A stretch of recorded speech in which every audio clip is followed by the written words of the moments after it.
Hey guys, if you've noticed that your robot's right here, this is going out, it's pretty easy to take it out.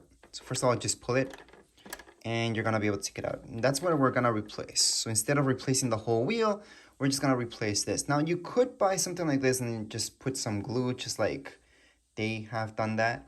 So this is out of the factory, they do it this way. Obviously they do this for a reason. They do this so you have to get this serviced.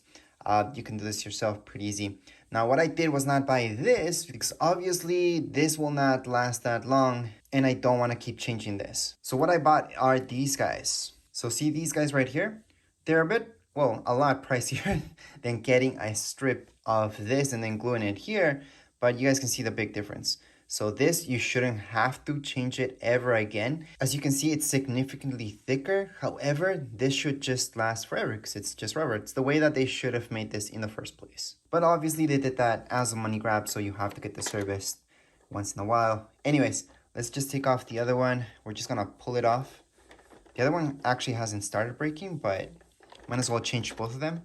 What I'm gonna do is just take out this guy, and then we're just gonna install the other one. They're pretty easy to just take out. I would usually say clean it up really well. However, I do like some of the stickiness that's left behind to install these guys. It should be fairly easy to install them in there. So there's several ways you could do this. Now they tell you that you could just lift it up like so, and then just kind of place it in there. Or you could take it apart and then place this there. So as a precaution, I would always tell you guys to take out the battery.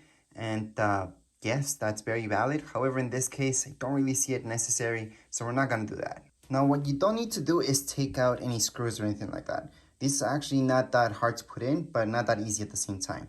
So as long as you push this like so, and you just kind of figure it out, this will go in.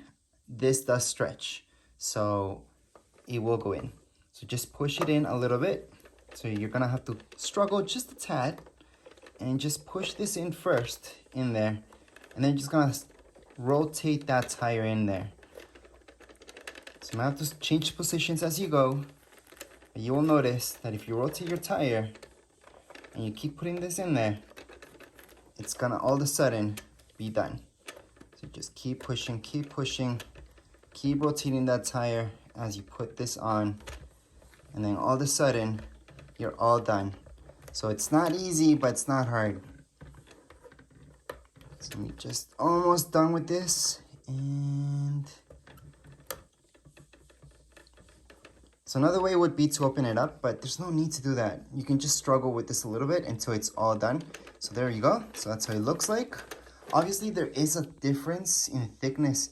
This is, after all, rubber. The real way that this should have been done in the first place. So it should have been like that. And now we are all done. So that's how it should look. As you guys can see, just rotate your tires around just to see that everything looks fine. And here we go. At this point, we can just go on and place a cloth over this and just use it like we always used to.